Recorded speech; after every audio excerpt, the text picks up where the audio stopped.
A delegation from the left front met with the Tripura State Election Commissioner today to address concerns regarding the regional political landscape, following the recent ADC polls and looking ahead to upcoming administrative processes.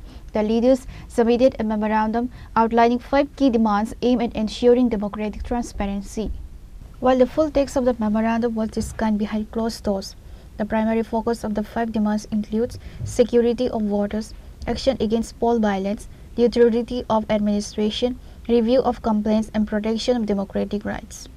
State election commissioner বলেছে, আমি সবটা note করে নিয়ে গেলাম, আপনাদের বক্তব্য শুনলাম, আমি বসবো, দেখব কতটুকু কি করা যায়, এবং উনি আমাদের যে বিষয়গুলি আমরা উপস্থাপিত করেছি এগুলো সম্পর্কে তিনি কোনো এগুলি কোনো প্রকার যৌক্তিকতা নেই বা অযৌক্তিক এই ধরনের কোনো বক্তব্য তিনি রাখেননি, এবং আমরা মনে করি যে এটা যৌক্তিকতা সহকারে আমরা যে ব্যাখ্যা দিয়েছি এটা নিশ্চয়ই সেই অনুযায়ী স্টেট ইলেকশন কমিশন ব্যবস্থা নেওয়া উচিত। কারণ ভোটের দিনের অভিজ্ঞতাটা ভালো না এবং বহু রক্তক্ষয়ের ঘটনা ঘটেছে এবং নির্বাচন সুষ্ঠু অবাধ হওয়ার ক্ষেত্রে সেই ভূমিকা নিতে পারেনি।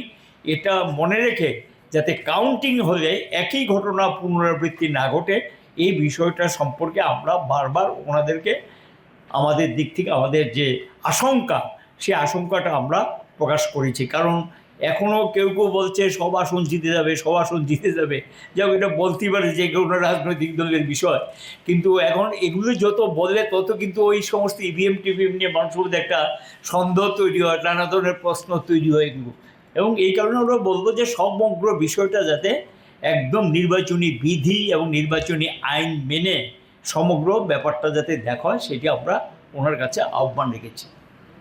আপনাদের কি মনে হয় যে আপনারা যে আহ্বানগুলি রেখেছেন এটা ইলেকশন কমিশন এই বিষয়ে চিন্তা করবে, কি মনে হয়? আমরা তো যে ইলেকশন কমিশনকে আগেও যে সমস্ত প্রস্তাবগুলো দিয়েছিলাম অল্প কিছু কার্যকরী হয়েছে। যখন রাজ্যের আইনশৃঙ্খলা অবস্থা খুব খারাপের দিকে গেল তখন গিয়ে সেন্ট্রাল প্যারামিলিটারি ফোর্স কিছু আনবেন, এবং এটা যদি আগে থেকে আনতেন আমাদের যে প্রস্তাবগুলো ছিল সেটা যদি মেনে চলতেন তাহলে এমন ধরনের পরিস্থিতি হতো কিনা আমাদের যথেষ্ট সন্দেহ আছে। এখন কমিশনের প্রতি তো তাদের কাছেই তো বলতে হবে, গিয়ে কোথায় বলবো, কারণ ইলেকশন কমিশন হলো সর্বোচ্চ ক্ষমতার অধিকারী, এবং আমরা এটাও বলেছি অতীত বর্তমান দুইটার নিরিখে আপনাকে বাস্তবসম্মত সিদ্ধান্ত নিতে হবে। কারণ ইলেকশন কমিশন অফ ইন্ডিয়া ওইদিকে গিয়ে বিধানসভা এবং পার্লামেন্টের ক্ষেত্রে, আর স্টেটের ক্ষেত্রে হলো স্টেট ইলেকশন কমিশন এনাফ পাওয়ার, পূর্ণাঙ্গ ক্ষমতার অধিকারী, পরিস্থিতি বিচার বিশ্লেষণ করে যাতে সুষ্ঠু অবাধ ভোট করা যায় সেখানে গিয়ে তারা বাস্তব পরিস্থিতির উপর দাঁড়িয়ে যাতে সেই সিদ্ধান্তটা নেয় আমরা অনুরোধ জানিয়েছি।